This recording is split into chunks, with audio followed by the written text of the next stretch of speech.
So I want everyone here to be able to walk away with some tips, some knowledge, things that they can actually take away and impart. So I'm going to ask everyone for their 5 tips, what have been the most successful things that they've done to actually build a community and grow an audience.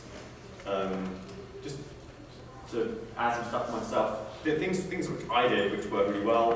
When I started my blog, I thought if I could connect with other bloggers and they write about me, then I'll get lots of coverage, that will grow my blog. And someone pointed out to me one of the easiest ways to do this was to interview other bloggers. So for the first 9 months, I think it was, I interviewed a blogger pretty much every day. I reached out to different bloggers in my niche and interviewed them on my site. And when that was published, they then tweeted it, they put it on Facebook, they put it on LinkedIn, everyone blogged about it, got a great number of links back, but also grew that community, grew my connections. And it was a great way to reach out to other people and say, how can we interact, what can we do? When I went to shows and events, I video interviewed lots of people, and I published those. And once again, that was good content. It was a good way of letting everyone know that I had a blog and I was blogging about their company. And then normally when those videos came out, they would even share those among their company, so everyone got to see it. Other things that I've done, just recently, my sort of latest tip was to take my RSS readers and actually connect with all of them through LinkedIn. So you can go into LinkedIn, you can add people to your LinkedIn profile. Figure, well, if you're connecting with me, if you're reading my blog, just taking those people and adding them to LinkedIn was really helpful. Another tip was to actually run events and speak at events, because it's just part of building that profile and building that connection with people. So on that, hand over to John. What are your tips for communities? I think to keep this in mind that most bloggers have very big egos. And when I had the tech site, one of the things we did to get other technology sites to link to us was during the yearly Consumer Electronics Show that happens in January.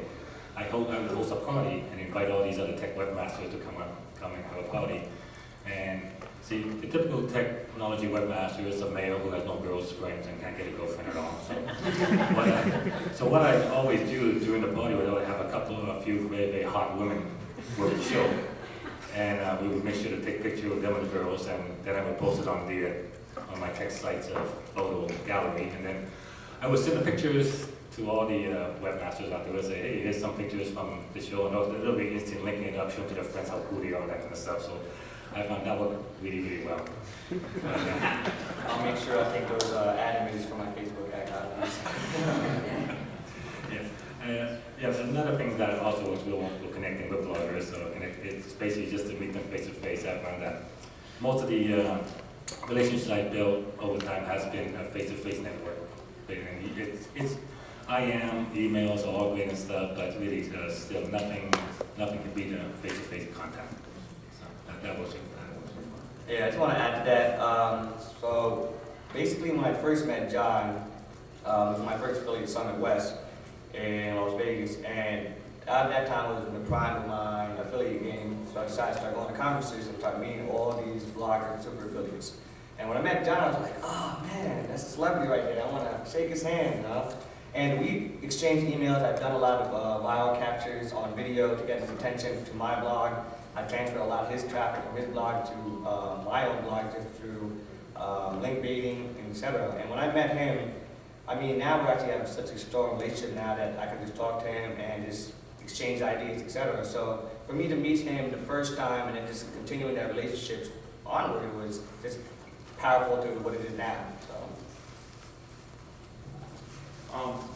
I'd say the biggest thing that's helped at least me build a community around ClickBooth is really, as far as not self-promoting all the time and really taking the time out to help share other people's work and interact with people and not always just talking about yourself and your own posts and your own events and all that type of stuff. I really take the time out to really look at what other people are doing and find ways that I can, utilize my community to gain them an audience. And in turn, they've also been kind enough to share it that way.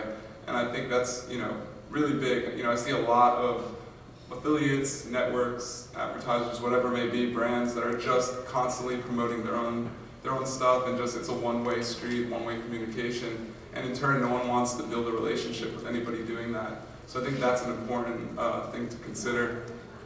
Another thing has just been really hustling. It's going to every forum, every community out there, every spending time on Facebook and Twitter and really engaging with people. Obviously we all know social media is about listening, but it's not just listening, it's being able to find, the key conversations that are going out there and engaging and informing and being, informing people on what they're looking to learn about. There's so many people asking questions about performance marketing on Twitter, because it's still rather new space and people just have a lot of questions. So to go in there and just be informative and helping them has really helped, drive traffic back to our blog and really build a community. I think, just like they said, the face-to-face thing is big. We started a meetup with Murray called the Blog Up, where we helped bloggers connect with each other, and just being able to facilitate that interaction amongst bloggers has helped us in turn build a community ourselves. And now, whenever we have a big promotion like we recently launched a cool video of our new campus. It was like a Cribs video on MTV. I had all these blogging friends that were just willing to help share everything because of the relationships I build and just being able to constantly give without always asking for things in return. And I think that's one of the biggest things that have helped build the community. Except me. One of the biggest relationship building tools I use is my email system.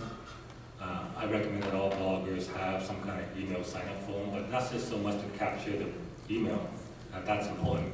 But once you get the reader's email, you should run that reader through some kind of funnel system to build a relationship. So when someone subscribes to my blog via the email, first of all, I give them some kind of bribe to subscribe. In my case, it's some kind of free ebook on how to improve, how to do blogging. So they put in their name and email address on there, and just getting the name is the first point, but more important than that is what you do with the name. So the instant they sign up to my email, they get a series of 8 emails over a series of 8 weeks, and the purpose of those emails is to establish my brand and help build that relationship with the reader. So the first email that they get automatically is welcome, thank you for downloading my ebook. And it says, and the email just in a personal one-on-one type of tone, it says, thank you for downloading my ebook, I hope you enjoy it. If you have any questions, feel free to contact me. Here's my Twitter contact, my Facebook contact. So I establish in that first email who I am and how they can get in touch with me. And then each subsequent email continues to build that relationship and recommend, try to help them solve the problem. In this case, they're coming to me to learn how to blog. So in a different email, we'll talk about, let's help you get started with blogging, let's help you set up a blog. So using this bundling system, by the time they get the last email, I'm hoping they eventually trust me that I am an authority in my niche, and they will have a way to contact me. So any product that I pitch to them or recommend to them, they're a lot more receptive to buying, simply because now they form that relationship with me and because of the email sales funnel system. So you should definitely look at it. One more thing I forgot to add too is that's really, really helped is capitalizing on other people's communities as well and exposing yourself to other communities. The best way I've found to do that is both through guest posting and through just commenting. Just writing really, really, like I said, informative and engaging posts in other people's community. I've guest posted on Ian's blog and Murray's and a wide variety of affiliate blogs, and just the interaction I've gotten on those blogs and the traffic I've received back to our blog, and then they've seen our kind of content and all that stuff has really been amazing. So if you guys are bloggers, I would really recommend finding some of the top blogs in your niche and really just hitting up the blogger. There's a lot of ways to do it. Sometimes I'll just write a post and just send it over to them. Not even saying, I wrote this post for your blog, if you like it, post it, and it's worked almost every time. Other than that, just really, you can reach out to the blogger and try to establish relationships that way, but that's been really, really big for creating community, utilizing other people's community.